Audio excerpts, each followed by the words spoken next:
12 ज्योतिर्लिंगापैकी एक असलेल्या पुणे जिल्ह्यातील ज्योतिर्लिंग भीमाशंकर इथे आज पहिल्या श्रावणी सोमवारानिमित्तानं पहाटेची महापूजा आरती करण्यात आली। पहाटेपासूनच भाविक भक्तांची ज्योतिर्लिंग भीमाशंकर मंदिर परिसरामध्ये गर्दी पाहायला मिळाली।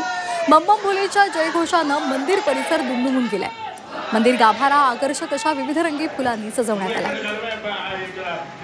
तर या मंदिराच्या गाभाऱ्यातून याचा आढावा घेतलाय आमचे प्रतिनिधी हेमंत चापुडे यांनी। पाहूया।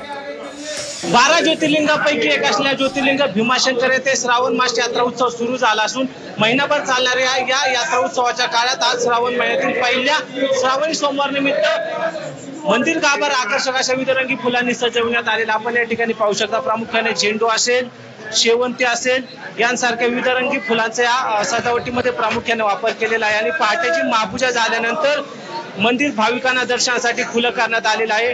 मोठ्या भक्तिभावाने या ठिकाणी भाविक भक्त दर्शन घेत आहेत। बम बम भोलेच्या जयघोषाने मंदिर परिसर दुमदुमून गेलेला आहे। पुजारी आहेत, काय सांगाल कशा पद्धतीने या ठिकाणी सर्व सुविधा पुरवली जाते, काय व्यवस्था केलेली आहे? श्रावण मासाचा पहिला सोमवार आहे, त्यामुळे भाविकांची भरपूर गर्दी आहे।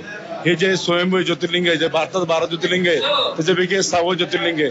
आताच आपली पहाटेची महापूजा संपन्न झालेली आहे। देवाची आरती झालेली, देवाची आरती झाल्यानंतर भाविकांना दर्शन खुलं केलेलं आहे। अर्ध नर नारी नटेश्वर नावाने ज्योतिर्लिंग ओळखलं जातं, काय वेगळेपण आहे? हे स्वयंभू ज्योतिर्लिंग आहे, जे भारतात 12 ज्योतिर्लिंग आहे त्याच्यापैकी एक आहे। हे 6वं ज्योतिर्लिंग आहे। हे अर्ध नटेश्वर आहे। त्रितायुगामध्ये त्रिपुरा नावाचा राक्षस होता, त्याचा वध करण्यास शिवजीने शंकराने न नर न नारी असं शंकर पार्वती पार्वती परमेश्वर असं रूप धारण संहार केलाय आणि विश्रांतीला इथंच बसले।